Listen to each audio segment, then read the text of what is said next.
Hola, ¿qué tal estáis?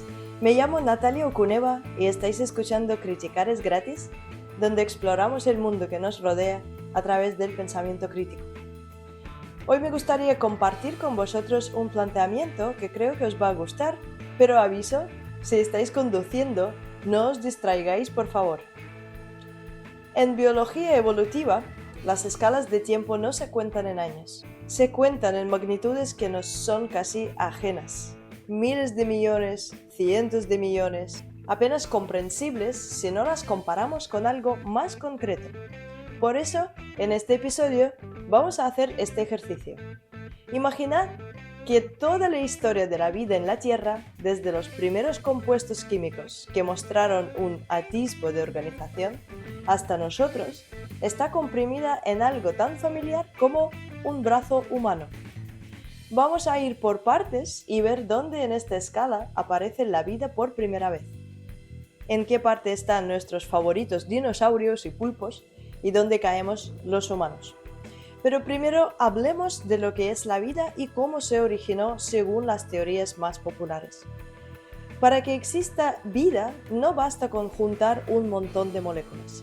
Tiene que pasar algo más. Primero, esas moléculas tienen que poder organizarse. No sirve que estén por ahí sueltas, tienen que formar estructuras que duren y puedan hacer cosas como las proteínas o el ADN. Después, esas estructuras necesitan energía para funcionar. Esa energía puede venir del sol, de reacciones químicas o del calor que sale del interior de la Tierra. Pero la clave, lo que realmente distingue a la vida, es que puede copiarse a sí misma. Tiene que poder hacer copias de sí misma para seguir existiendo.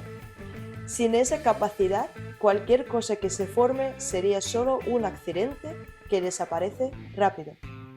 Pero otro factor importante es que la vida se adapta, evoluciona. Eso pasa porque esas copias no son idénticas, sino que tienen pequeñas diferencias que se transmiten. Así, la vida mejora o cambia según el ambiente. Entonces, cuando los científicos buscan cómo empezó la vida, están tratando de entender cómo aparecieron esas moléculas que se organizan, consiguen energía y sobre todo aprenden a replicarse y evolucionar. Aunque la ciencia no tiene una respuesta definitiva, hay algunas ideas que suenan más fuertes para explicar cómo empezó todo esto. La primera teoría es de las fuentes hidrotermales, que son esas chimeneas calientes que hay en el fondo del mar. Ahí, en esas grietas, el calor y los minerales podrían haber dado el ambiente ideal para que las primeras moléculas vivas aparecieran. Un lugar protegido y con energía constante. Después está la teoría de la sopa primordial. La idea es que hace miles de millones de años, la Tierra tenía un océano lleno de moléculas simples y con la energía del Sol, los rayos o volcanes, esas moléculas se juntaron y formaron las primeras estructuras más complejas, como una especie de caldo donde algo empezó a cocinarse. Y la tercera es la idea de que la vida empezó en arcillas o superficies minerales. Esas actúan como plataformas donde las moléculas podían ordenarse y reaccionar más fácilmente, como si la Tierra misma ayudara a juntar las piezas necesarias. Cada uno tiene sus pruebas y sus dudas, y seguramente la verdad esté en una mezcla de varias cosas. Pero estas teorías son las que hoy los científicos consideran más prometedoras para entender cómo surgió la vida.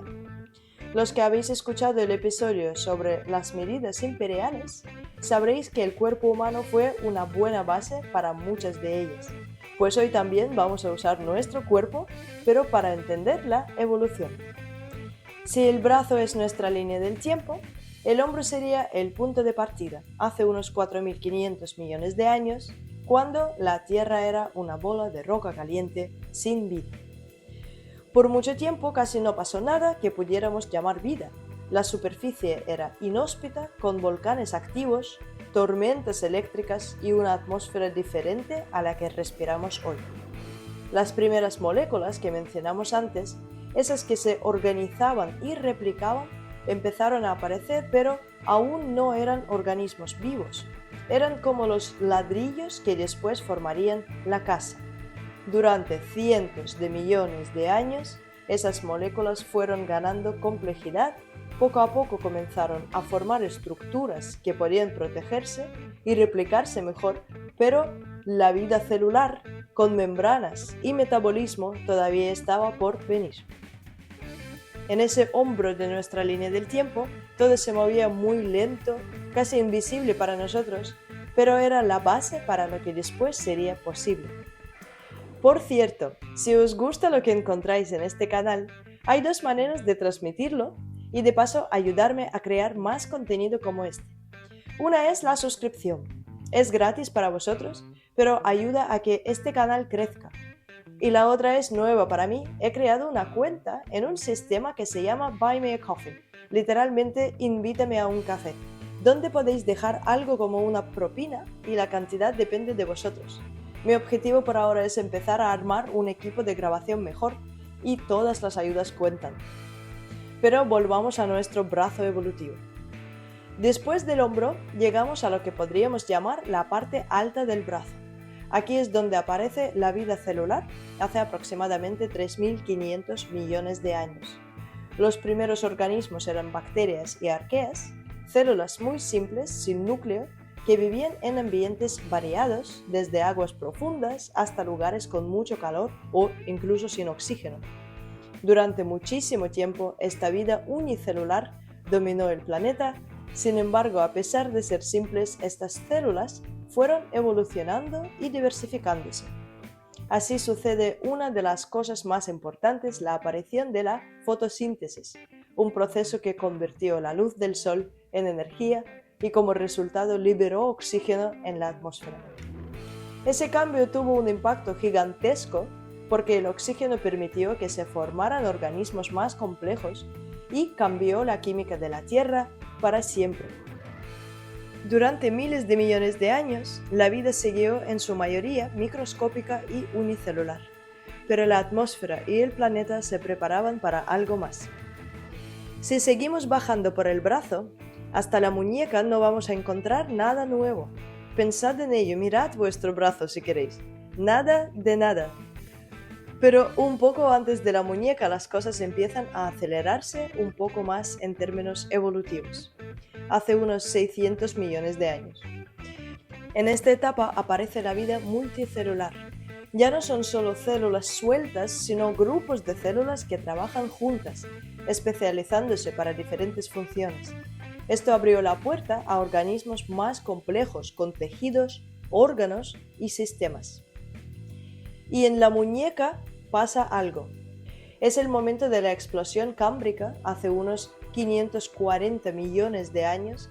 El mundo se llena de formas de vida nuevas. Aparecen esqueletos, ojos, conchas, aletas. Es también el momento en que surgen los primeros peces y no mucho después los pulpos y otros cefalópodos, solo un par de centímetros más allá del comienzo de la mano hacia los dedos. Desde ahí, ya entrando en la palma, aparecen los animales con columna vertebral que se animan a salir del agua. Primero los anfibios, luego los reptiles y un poco más adelante los grandes protagonistas del Mesozoico, los dinosaurios. Los dinosaurios ocupan buena parte de la palma de vuestra mano. Están por todas partes, dominan los ecosistemas durante más de 160 millones de años. En algún rincón de esa misma palma, pequeñas criaturas cubiertas de pelo empiezan a hacerse un lugar, los primeros mamíferos. Después del impacto del asteroide que terminó la época de los dinosaurios, que caería más o menos cerca del principio de los dedos, las aves, herederas directas de algunos dinosaurios, sobreviven y se expanden, y los mamíferos se diversifican. Al llegar al inicio de los dedos, la primera falange, aparecen los primeros primates.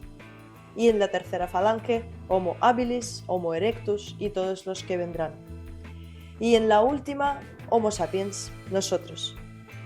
Nuestra historia ocupa menos de un dedo, y los últimos 10.000 años, todo lo que llamamos civilización está en la punta de una uña. Y así desde la base del brazo hasta la punta de los dedos recorremos 4.500 millones de años de historia. Durante la mayor parte de ese tiempo, el planeta entero estuvo dominado por bacterias prácticamente hasta bastante más allá del codo. Y todo lo que solemos considerar vida compleja, animales, plantas, nosotros, es apenas un destello reciente en esa línea, un poco más que la planta de nuestra mano. Siempre me interesaba la evolución, pero no había podido encontrar la manera de entenderla hasta que la imaginé así, en mi propio brazo. Y esto es todo por hoy. Como siempre, en las descripciones del episodio encontraréis todos los enlaces relevantes alrededor de este proyecto. He añadido un apartado que se llama Los libros que os harán más felices para siempre. No se trata de psicología, sino de los libros que más os refrescarán mentalmente y más ayudarán a entender a nosotros mismos, los humanos. Veréis 4 enlaces con pequeñas descripciones, así podéis elegir el que más os guste, o todos. Si usáis el enlace de abajo, me llevo una pequeña comisión, aunque a vosotros no os cuesta nada extra. Y los libros que ofrezco no son para nada publicidad impuesta, sino algo que he escogido yo porque cambiaron mi manera de ver el mundo para siempre. Gracias por acompañarme en este episodio y adiós.